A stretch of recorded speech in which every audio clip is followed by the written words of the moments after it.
Hi everyone, welcome to my channel. Today it's going to be a fairly quick video.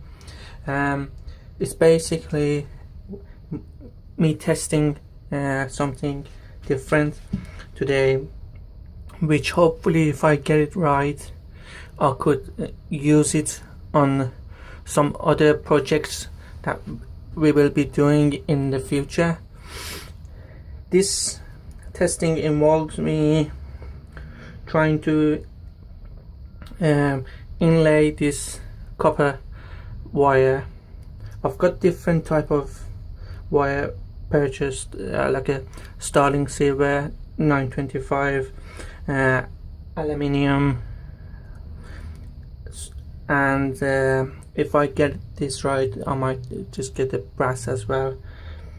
I'm going to stick it, glue it with the CA glue. I've also had this old chisel which I didn't use. I made a tiny little chisel grind on it. I don't know if it focus. Yeah, there it is. It's like, as you can see, it's a 45 on it. It's very tiny, like exactly the same size as this, 0.5 millimeter. Let me see if I'm correct. I can test it.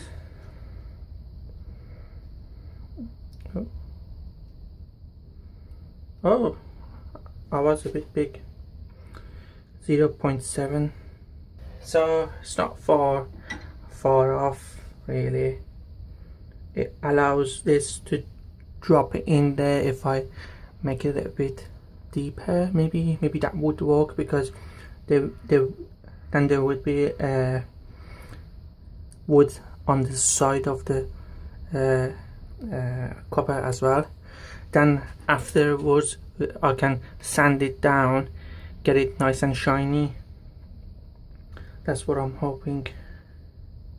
But I'm going to take this down so I can also hammer it as well, you know, get this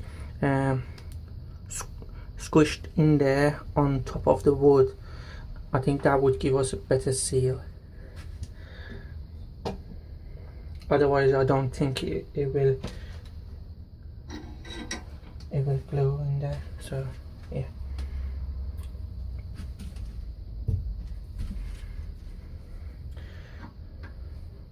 I've already drilled my hole in there, made it same fit for my middle finger. So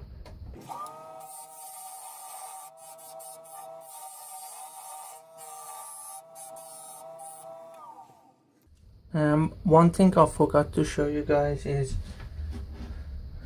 I made this ring holding jig as well, just a basic thing, you know.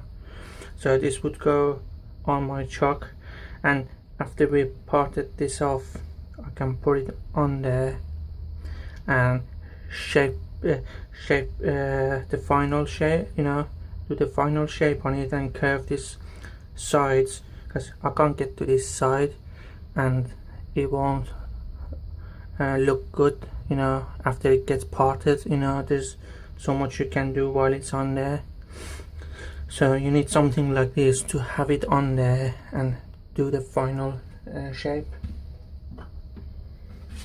Also, as I've seen this method on another channel, which I don't know the name from top of my head, but I will leave the link down below in the description, so you guys could go and check him out.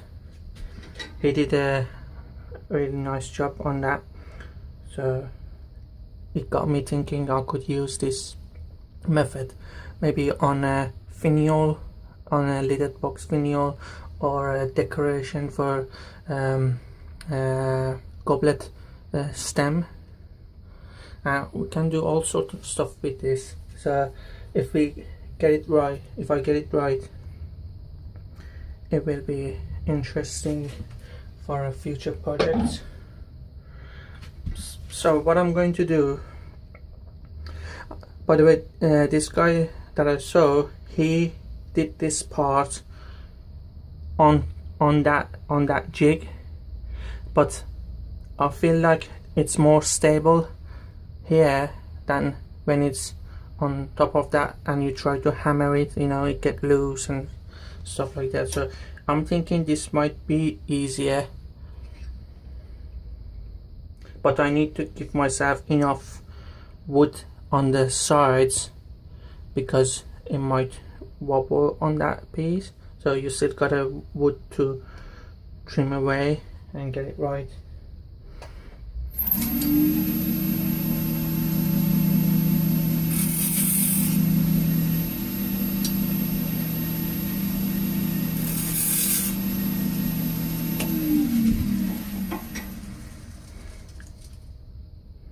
That's I'm surprised how crisp cut it gave me. I don't know if you guys can see well, but it's got a nice crisp cut in there. That worked well. I'm surprised.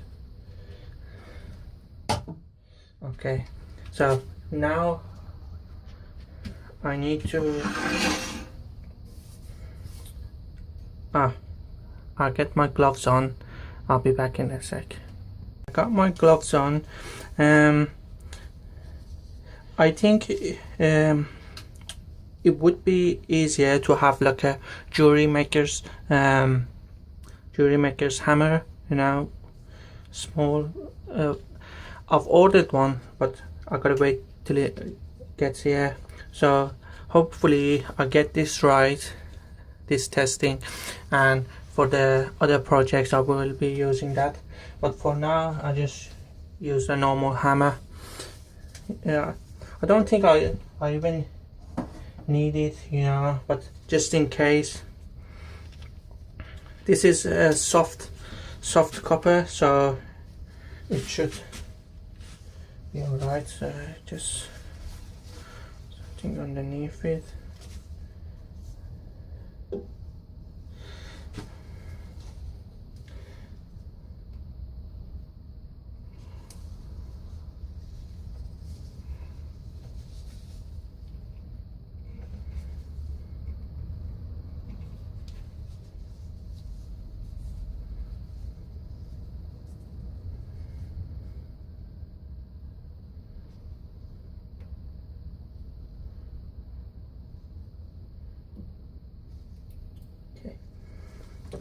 That's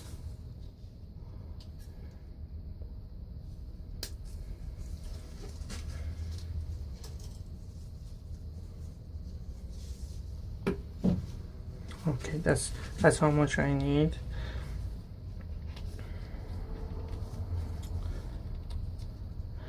I got a feeling it would even be better to sand this a bit, you know, get it rough so the glue would stick better on it. So I'm gonna do that in a okay. I've sanded it a little bit, you know, that shininess is gone.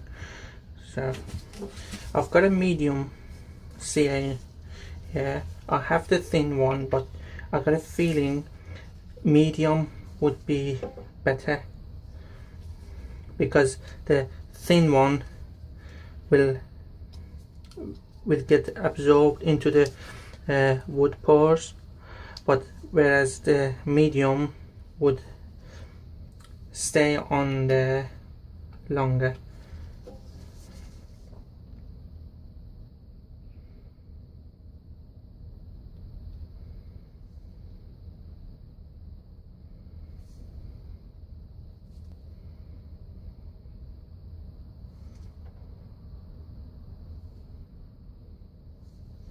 And it won't drip down like the thin one.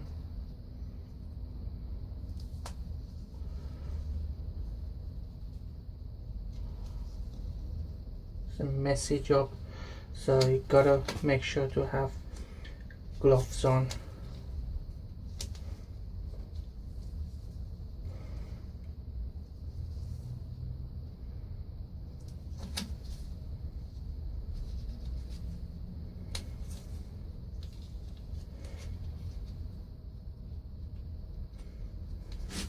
I might have not made it deep enough, so I'm gonna hold it like that. Tap some. Whew. Yeah, I might have not done it deep enough.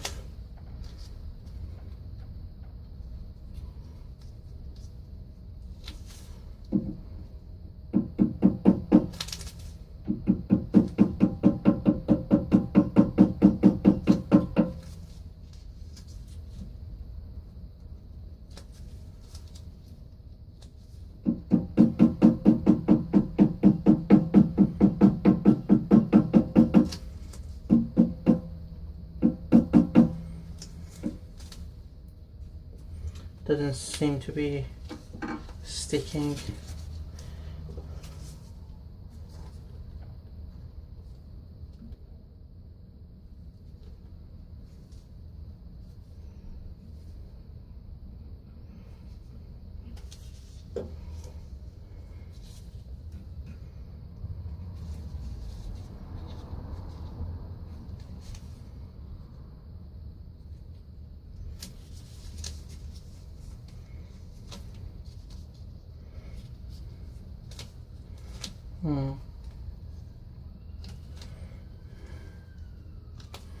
I don't know.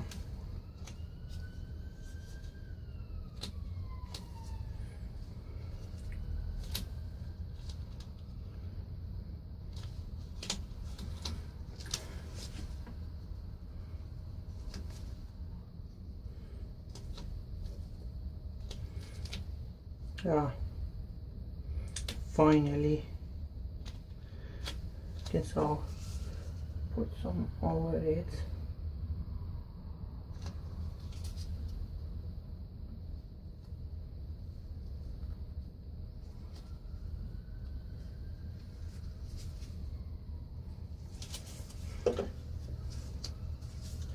It seems to be a little bit bigger over here, but I guess after the rest is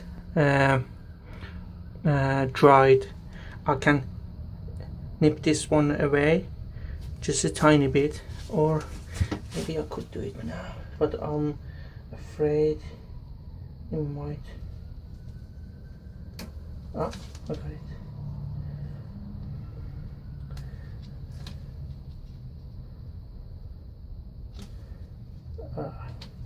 I shouldn't have done that. So I'm gonna let them dry, and I'll come back when that's done.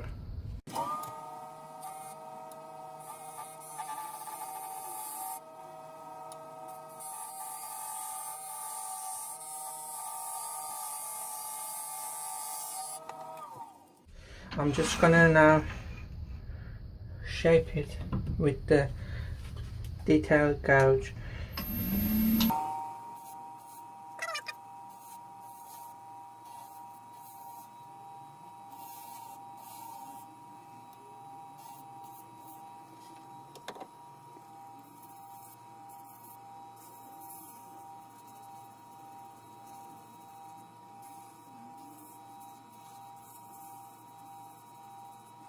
So I'm going to sand this up the grids up to 2500, something like that, but make sure to sand this while, you know, at the early stage where I had the hole, I've already sanded that hole before parting this off, so make sure to do that before you do this, because you're not gonna get there. So yeah, just a common sense, do that first.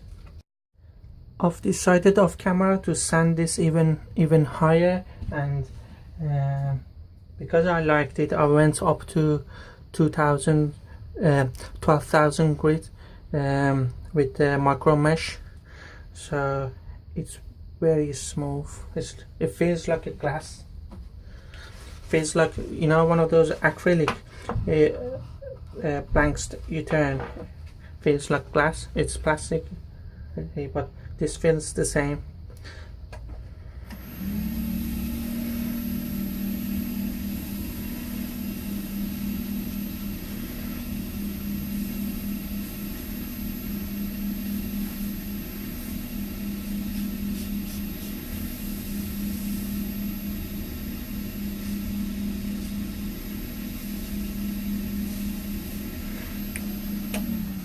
I've put some of these microcrystalline, it protects both of them,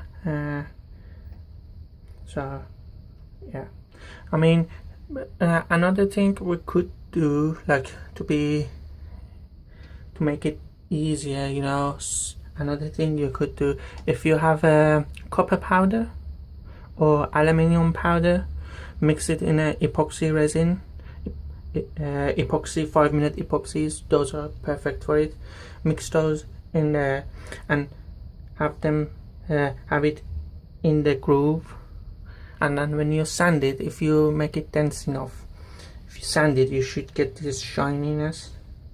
But I guess this would be a lot cheaper way to do it if you have the patience. You saw how messy it got, you know. Make sure to have something covering your lathe bed, don't want any glue there, and yeah, cheaper this way, so it's up to you, you know.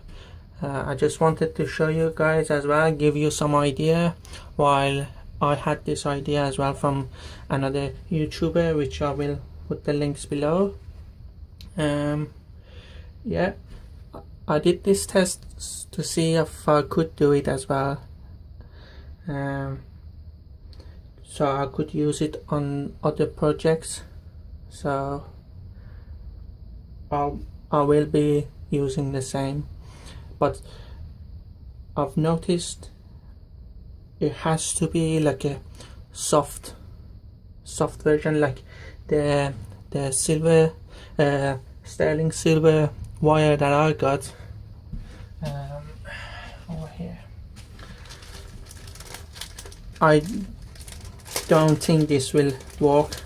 This is like a half hard version, so I don't think this will work. If I struggle that much with the soft copper, I'm going to be struggling even more to get this in there. So yeah, so make sure if you're doing it, get a soft, because there's a hard one and a soft one. So yeah, let's get the soft one. I will be back in a bit after I've done a couple of coats and buffed it up to show you guys the end result. Okay guys, I've finished this ring. It turned out better than I expected. It's very smooth. You can't really feel like a drop or higher spot on the between copper and the wood. It's nice. It feels like a one piece. That's really what you want to go for. So yeah, thank you all for watching. I hope you find this helpful. Please watch the original video, which I will put a link down below if you want to see how the professional does it. This was my attempt. Next time I want to make this a bit thinner, but I was a bit a bit scared, and just it was a test piece really. I'm not gonna be wearing it, but yeah, you get the idea. Other projects this was really a hazelwood, not really good for this type of turning, you know, ring making. Like something like a ebony, those sort of tight grain woods would be ideal for this type of inlay and turning. You know, you want something good, but for testing I'm not going to be using ebony, you know. So yeah, thank you all for watching.